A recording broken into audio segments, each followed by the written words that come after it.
Title: Diego and the Power of Stories. Vocabulary focus: Stories and Narratives. Diego Ramirez grew up in Oaxaca, Mexico, in a small village surrounded by mountains. From an early age, he loved stories. His grandmother, Abuela Rosa, was the best storyteller in the village. Every evening, neighbors gathered around her porch to listen. She told folktales about trickster rabbits, ancient gods, and heroes who fought with courage but also with kindness. Diego admired her gift. She never read from a book, she painted pictures with words. The villagers laughed, gasped, or even cried during her stories. A story, she used to say, is like a bridge. It connects people to each other and to themselves. As he grew older, Diego decided to study literature at university. But he was not satisfied just reading books, he wanted to travel, to collect stories, and to understand how narratives shaped cultures around the world. Stop 1: Ireland, the land of legends. Diego's first journey was to Ireland, a country famous for its myths and legends. In Dublin, he visited a storytelling festival where performers recited old tales in pubs filled with music and laughter. One evening, he listened to a storyteller named Aoife. She told the legend of Cú Chulainn, the warrior who defended Ulster. Her voice shifted from soft whispers to powerful cries, and Diego noticed how the audience leaned forward, hanging on every word. After the performance, Aoife explained. Stories here are not just entertainment. They preserve our identity, especially during times when we lost our language or freedom. A story is resistance. Diego wrote in his journal, narratives are weapons as much as they are gifts. Stop 2: India, the eternal epics. In Varanasi, India, Diego attended a recitation of the Ramayana, an epic thousands of years old. The performance lasted all night, with actors, dancers, and singers bringing the story to life. Children watched wide-eyed as Hanuman, the monkey god, leapt across the stage. Diego spoke with a teacher named Anjali, who explained. Epics like the Ramayana and Mahabharata teach moral lessons. They are more than literature, they are guides for life. The next day, Diego helped children in a local school write their own short epics.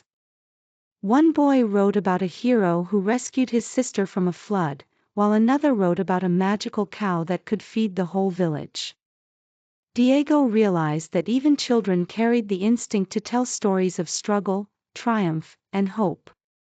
Stop 3: Ghana, the wisdom of the griot. In Ghana, Diego met Kofi, a griot, a traditional storyteller, historian, and musician. Sitting under a baobab tree, Kofi played the kora, a 21-string instrument, while narrating tales of ancestors and kings.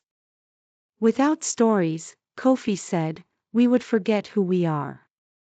A griot is not just a narrator, he is a living library.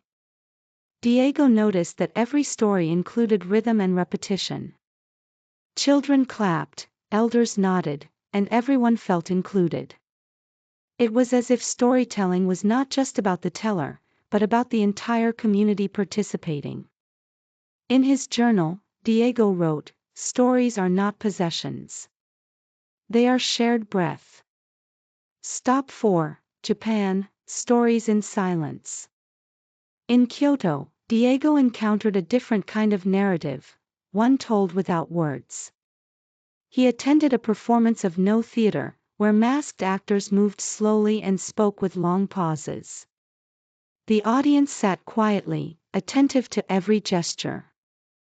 Afterward, Diego spoke to an old actor who explained. In our tradition, silence tells as much as speech.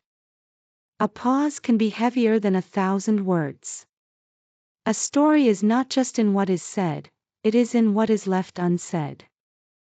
This was a new lesson for Diego. Stories could live in silence, in gestures, in empty spaces between words. Stop 5, Chile, Stories of Memory.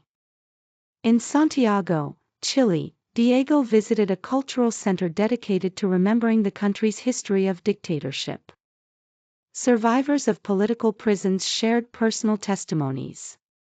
Their stories were painful, filled with loss, but also with resilience.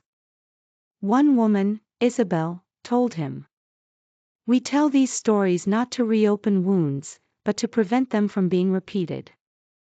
Silence can protect the guilty. Narratives protect the truth." For the first time, Diego understood that storytelling could be an act of justice. The return home.